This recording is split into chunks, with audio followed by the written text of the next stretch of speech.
Hello everyone, welcome to Learn with Yasmin. আজি ভিডিঅ'ত আমি পঢ়িম ক্লাছ 12ৰ বায়োলজিৰ চেপ্টাৰ 17 পৰিৱেশ সংক্ৰান্তীয় বিষয়সমূহ। এইটো চেপ্টাৰৰ আমি কিছুমান এডিশ্যনেল কুৱেশ্যন এনচাৰ আজি ভিডিঅ'ত আলোচনা কৰিম।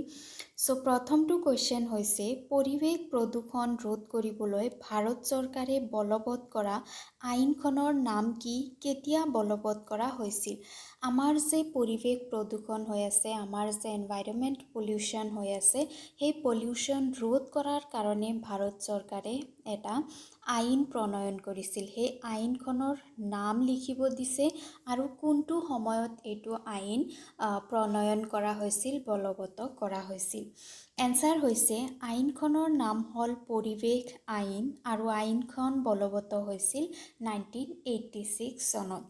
কুৱেশ্যন নম্বৰ 2, বায়ু প্ৰদূষণ ৰোধ কৰা স্ক্ৰাবাৰ পদ্ধতিৰ বিষয়ে লিখা। বায়ু প্ৰদূষণ ৰোধ কৰাৰ কেইবাটাও পদ্ধতি আছে, তাৰে ভিতৰত এটা হৈছে স্ক্ৰাবাৰ পদ্ধতি, যাৰ সহায়ত বায়ু প্ৰদূষণ ৰোধ কৰিব পৰা যায়। সেই পদ্ধতিৰ বিষয়ে লিখিব দিছে। যিটো স্ক্ৰাবাৰ পদ্ধতি আছে, ইয়াতে চিত্ৰত প্ৰথমতে চাই লোৱা। স্ক্ৰাবাৰ পদ্ধতিত কি কৰা হয়, পোনপ্ৰথমতে যিবোৰ অপৰিষ্কাৰ বায়ু থাকে, যিবোৰ প্ৰদূষিত বায়ু থাকে, প্ৰদূষিত বায়ুসমূহ যিটো স্ক্ৰাবাৰ, এই যন্ত্ৰটোৰ নাম হৈছে স্ক্ৰাবাৰ। প্ৰদূষিত যিবোৰ বায়ু থাকে, সেইটো স্ক্ৰাবাৰৰ তলত এনেকুৱা এটা মুখ থাকে, সেইটোৰ মাজেৰে যাবলৈ দিয়া হয়। তাৰপিছত স্ক্ৰাবাৰৰ এইটো অংশত এটা ফুটা থাকে, যাৰ মাজেৰে পানী বা চূণৰ পানীৰ স্প্ৰে কৰা হয়। যেতিয়া প্ৰদূষিত বায়ুসমূহ যায়, তেতিয়া ইয়াৰ মাজেৰে পানী বা চূণৰ পানীৰ স্প্ৰে যাবলৈ দিয়া হয়। যাবলৈ দিয়াৰ পিছত যিখিনি পৰিষ্কাৰ বায়ু থাকে, সেইখিনি স্ক্ৰাবাৰৰ ওপৰ পিনেদি ওলাই যায় আৰু যিখিনি প্ৰদূষিত বায়ু থাকে, সেইখিনি বায়ু ইয়াতে তলত জমা হয়। এইটো হৈছে স্ক্ৰাবাৰ পদ্ধতি। ইয়াৰ দ্বাৰা প্ৰদূষিত বায়ুক পৰিষ্কাৰ কৰিব পৰা যায়। স্ক্ৰাবাৰৰ দ্বাৰা ছালফাৰ ডাই অক্সাইড গেছ আঁতৰাই দিয়া হয়। ছালফাৰ ডাই অক্সাইড এটা পলিউটণ্ট হয়, ছালফাৰ ডাই অক্সাইড এটা প্ৰদূষক হয়। যেতিয়া স্ক্ৰাবাৰ পদ্ধতি ব্যৱহাৰ কৰা হয়, তেতিয়া বায়ুৰ পৰা ছালফাৰ ডাই অক্সাইড নামৰ প্ৰদূষকটো আঁতৰ হয়। স্ক্ৰাবাৰৰ ভিতৰত যাব দিয়া প্ৰদূষিত বায়ু পানী বা চূণৰ পানীৰ স্প্ৰেৰ মাজেৰে যাবলৈ দিয়া হয়।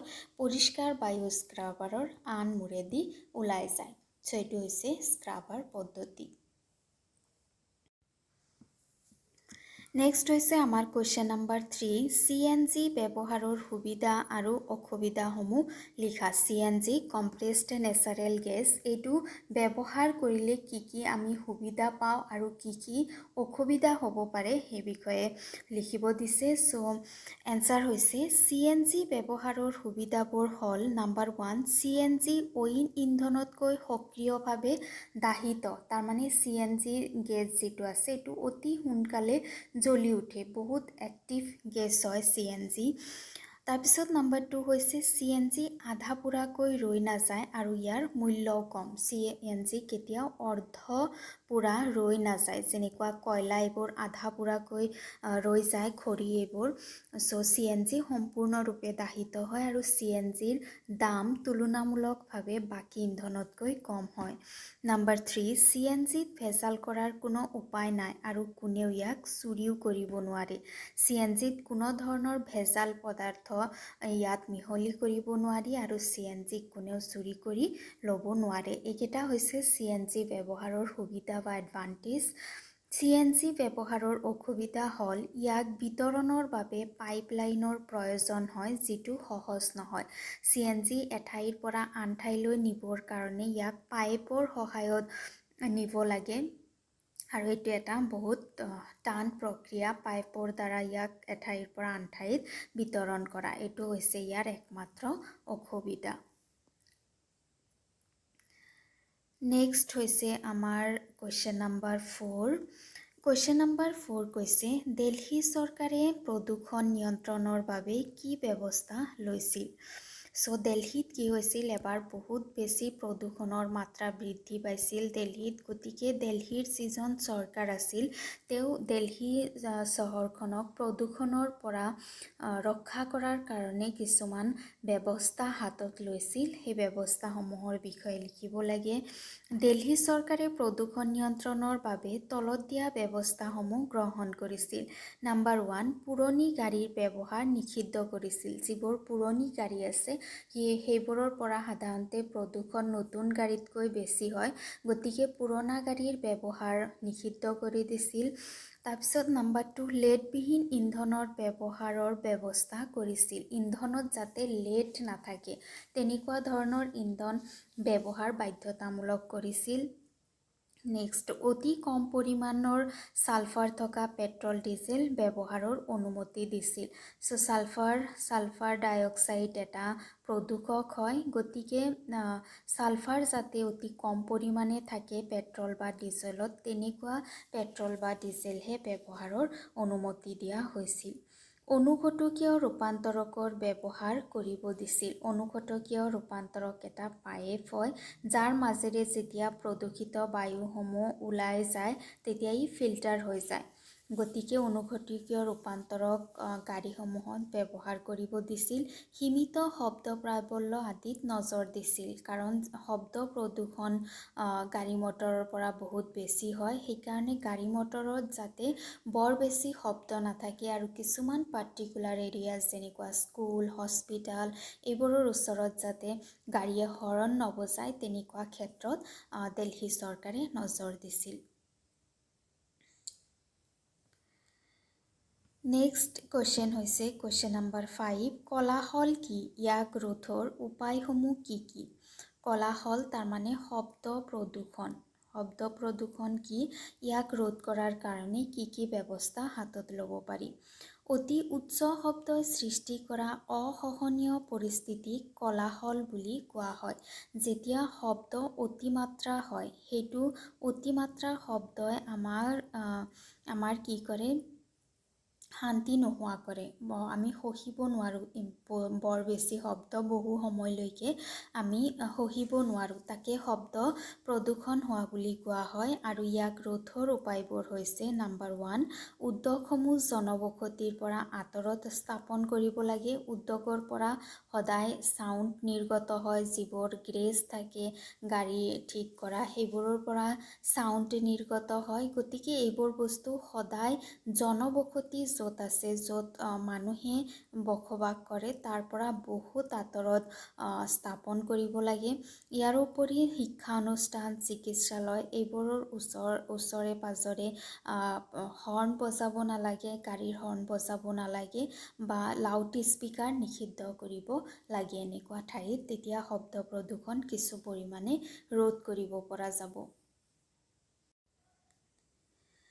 নেক্সট হৈছে আমাৰ কোৱেশ্চন নাম্বাৰ 6 কোৱেশ্চন নাম্বাৰ 6 কৈছে ইলেক্ট্ৰষ্টেটিক অধক্ষেপণ ব্যৱস্থা বুলিলে কি বুজায় ইলেক্ট্ৰষ্টেটিক অধক্ষেপণ ব্যৱস্থা হৈছে এটা বায়ু প্ৰদূষণ ৰোধ কৰা ব্যৱস্থা এইটো ব্যৱস্থাৰ বিষয়ে লিখিব দিছে পোনপ্ৰথমতে আমি চিত্ৰত চাম ইয়াক কেনেকৈ এক্সিকিউট কৰা হয় তাৰপিছত আমি চাম ইয়াক কেনেকৈ লিখিব লাগিব সো প্ৰথমতে চোৱা যিবোৰ ধূলি বায়ুৰ সৈতে মিহলি হৈ থকা যিবোৰ ধূলিকণা আছে সেই বায়ুৰ সৈতে মিহলি হৈ থকা ধূলিকণাসমূহ এইটো স্থানত ৰখা হয় এইটো গোটেইটো যন্ত্ৰ হৈছে এটা ইলেক্ট্ৰষ্টেটিক অধক্ষেপণ যন্ত্ৰ তাৰপিছত ইয়াতে কিছুমান বৈদ্যুতিক তাঁৰ সংযোগ কৰা হয় এইবোৰ হৈছে একোটা বৈদ্যুতিক তাঁৰসমূহ কি হয় ঋণাত্মকভাৱে আহিত ইয়াতে অতি হাই ভল্টেজৰ বিদ্যুৎ চালিত কৰি পেলাই ইয়াতে কিছুমান কৰোণা সৃষ্টি কৰা হয় জালৰ দৰে কৰোণা সৃষ্টি হয় কৰোণা সৃষ্টি হোৱাৰ পিছত এইটো চিত্ৰৰ এইফালে চোৱা এইবোৰ যে আছে এইবোৰ হৈছে কিছুমান সংগ্ৰাহক প্লেট আৰু সংগ্ৰাহক প্লেটসমূহ কি হয় ধনাত্মকভাৱে আহিত বুজি পাইছানে? এইবোৰ হৈছে ঋণাত্মকভাৱে আহিত আৰু সংগ্ৰাহক প্লেট হৈছে ধনাত্মকভাৱে আহিত। বিদ্যুৎ চালিত কৰি দিয়াৰ পিছত ইয়াতে যিবোৰ প্ৰদূষক আছে, ধূলিকণা আছে, সেইসমূহ গৈ পেলাই এই ঋণাত্মকভাৱে আহিত তাৰৰ সৈতে লগ লাগে আৰু এই ধূলিকণাসমূহ কি হয়? ঋণাত্মকভাৱে আহিত হয়। ইয়াৰ পিছত কি কৰা হয়? ইয়াতে বতাহ চালিত কৰা হয়। যেতিয়া বতাহ চালিত কৰা হয়, যিহেতু সংগ্ৰাহক প্লেটবোৰ ধনাত্মকভাৱে আহিত আৰু এইবোৰ ঋণাত্মকভাৱে আহিত, গতিকে প্ৰদূষকসমূহ গৈ পেলাই সংগ্ৰাহক প্লেটত লাগি ধৰে আৰু যিখিনি পৰিষ্কাৰ বায়ু আছে, পৰিষ্কাৰ বায়ুসমূহ বাহিৰত ওলাই যায়। এনেকৈ ইলেক্ট্ৰষ্টেটিক অধক্ষেপণ পদ্ধতিৰ দ্বাৰা বায়ু প্ৰদূষণ ৰোধ কৰিব পৰা যায়। ইয়াক লিখিবা কেনেকৈ? তাপবিদ্যুৎ প্ৰকল্পৰ পৰা নিৰ্গত বায়ু প্ৰদূষক অতি ক্ষুদ্ৰ কণাবোৰক এই পদ্ধতিৰ দ্বাৰা আঁতৰ কৰিব পাৰি। যিবোৰ বায়ুৰ সৈতে মিহলি হৈ থকা ক্ষুদ্ৰ কণিকা থাকে, সেইবোৰ বেছি ভয়ানক হয়, কাৰণ এই কণিকাসমূহক সাধাৰণতে ইয়াক পৰিশোধন কৰিব নোৱাৰি। গতিকে এইবোৰ অতি সোনকালে আমাৰ নাকৰ মাজেৰে গৈ পেলাই আমাৰ হাওঁফাওত যায়, হাওঁফাওত গৈ পেলাই হাওঁফাও ব্লকেজ কৰিব পাৰে, যাৰ কাৰণে মানুহৰ এজমা বা যিকোনো উশাহ নিশাহৰ লগত জড়িত ৰোগৰ সৃষ্টি হ'ব পাৰে। গতিকে এইটো পদ্ধতিৰ দ্বাৰা অতি ক্ষুদ্ৰ কণাবোৰ আঁতৰ কৰাৰ ব্যৱস্থা কৰা হয়। এই যন্ত্ৰত ইলেক্ট্ৰড তাৰবোৰ কেইবা ভল্টৰ বিদ্যুতৰ সৈতে সংযোগ কৰি কৰোনা উৎপাদনেৰে ইলেক্ট্ৰন নিৰ্গত কৰা হয়। ইয়াতে কি কৰা হয়? যি বিদ্যুৎ ইয়াতে অতি হাই ভল্টেজৰ বিদ্যুৎ ইয়াতে দিয়া হয়, প্ৰদূষকবোৰ ইলেক্ট্ৰনৰ সৈতে লাগি ধৰি ঋণাত্মকভাৱে আহিত হয়। ইয়াত যিবোৰ প্ৰদূষক থাকে, অৰ্থাৎ ধূলিকণা যিবোৰ থাকে, সেইবোৰ এই তাৰৰ সৈতে লগ লাগি পেলাই ইহঁত ঋণাত্মকভাৱে আহিত হয়। আৰু ইয়াতে কিছুমান সংগ্ৰাহক প্লেট থাকে। এই সংগ্ৰাহক প্লেটসমূহ আহিত ক্ষুদ্ৰ কণাবোৰ আকৰ্ষণ কৰাৰ ব্যৱস্থা কৰা হয়। যিবোৰ প্লেট থাকে, প্লেটসমূহ কি হয়? ধনাত্মকভাৱে আহিত হয়। প্লেটবোৰৰ মাজেৰে অতি মন্থৰ গতিৰে বতাহ চলাই দিয়া হয়, যাতে কণাবোৰ সৰি পৰে। এতিয়া কি কৰা হয়? যিবোৰ প্লেট আছে, প্লেটবোৰৰ মাজেৰে লাহে লাহে বতাহ যাবলৈ দিয়া হয়। যেতিয়া প্লেটবোৰৰ মাজেৰে লাহে লাহে বতাহ চালিত হয়, তেতিয়া এই যিবোৰ ঋণাত্মকভাৱে আহিত ধূলিকণা আছে, সেইবোৰ ধনাত্মকভাৱে আহিত প্লেটৰ সৈতে লগ লাগে আৰু পৰিষ্কাৰ বায়ুসমূহ ওলাই যায়। এনেদৰে ইলেক্ট্ৰষ্টেটিক অধক্ষেপণ পদ্ধতিৰ দ্বাৰা বায়ু প্ৰদূষণ ৰোধ কৰিব পৰা যায়। আজি ভিডিঅ'ত ইমানখিনিয়ে। ভিডিঅ' কেনেকুৱা পালা জনাবা। ভাল লাগিলে লাইক কৰিবা, বন্ধু বান্ধৱৰ সৈতে ভিডিঅ' শ্বেয়াৰ কৰিবা আৰু চেনেল ছাবস্ক্ৰাইব কৰিবা। Thank U.